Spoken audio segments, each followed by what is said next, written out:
नमस्कार। इस मैसेज को 10 लोगों तक पहुंचाइए और चेन जारी रखना, वरना बहुत बड़ा नुकसान होगा। क्या ये श्रद्धा है? बिल्कुल नहीं। तो फिर ये श्रद्धा है क्या? आइए आप लोगों को एक छोटी सी कहानी सुनाते हैं। एक बार नारद जी भगवान विष्णु जी के पास गए और उन्होंने उनसे पूछा कि उनका सबसे बड़ा भक्त कौन है। अब नारद जी को यकीन था कि भगवान विष्णु जी उनका ही नाम लेंगे, लेकिन भगवान विष्णु ने एक गरीब किसान का नाम लिया। अब ये सुनकर नारद जी आश्चर्यचकित हो गए, क्योंकि वो किसान भगवान विष्णु का नाम दिन में सिर्फ 3 बार लेता था, जबकि नारद जी सुबह से लेकर शाम तक भगवान विष्णु का नाम लेते थे। नारद जी से तो रहा नहीं गया, तो उन्होंने पूछ ही लिया कि भगवान ऐसा क्यों? विष्णु जी मुस्कुराए। उन्होंने नारद जी को एक छोटा सा कार्य दिया। उन्हें बस एक पानी का घड़ा भरकर पूरी दुनिया की एक प्रदक्षिणा करनी थी, लेकिन शर्त सिर्फ इतनी थी कि पानी की एक बूंद भी गिरनी नहीं चाहिए।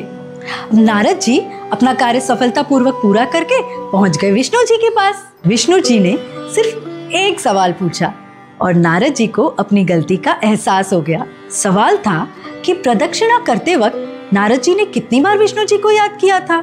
दरअसल कार्य करते वक्त नारद जी की पूरी एकाग्रता सिर्फ और सिर्फ उस कार्य पर थी।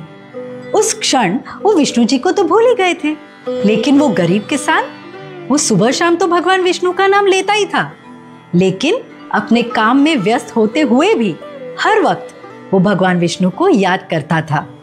ये थी उस गरीब किसान की अपने भगवान पर श्रद्धा।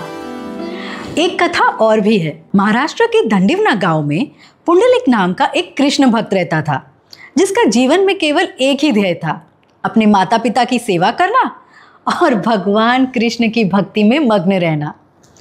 पुंडलिक की अपने माता पिता के प्रति निस्वार्थ सेवा देखकर भगवान श्री कृष्ण प्रसन्न होकर एक बार उसके घर पधारे।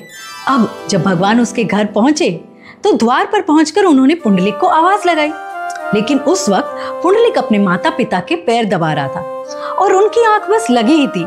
श्री कृष्ण पुकारते रहे, लेकिन पुंडलिक अपनी जगह से हिला ही नहीं। जो भक्त हमेशा अपने कृष्ण की भक्ति में लीन रहता था, वो भक्त जब भगवान स्वयं उसके द्वार पर पधारे तो उसने स्वागत तक नहीं किया।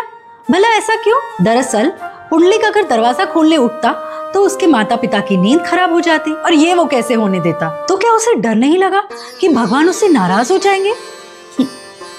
बिल्कुल नहीं, क्योंकि पुंडलिक को अपने भगवान श्री कृष्ण पर पूरी श्रद्धा थी और भगवान श्री कृष्ण भी इसी बात से प्रसन्न हुए, क्योंकि माता पिता की सेवा करना ही ईश्वर की सेवा करना है। और तब से भगवान श्री कृष्ण अपनी रुक्मिणी के साथ वहीं बस गए और उसी गांव को आज पंढरपुर के नाम से जाना जाता है।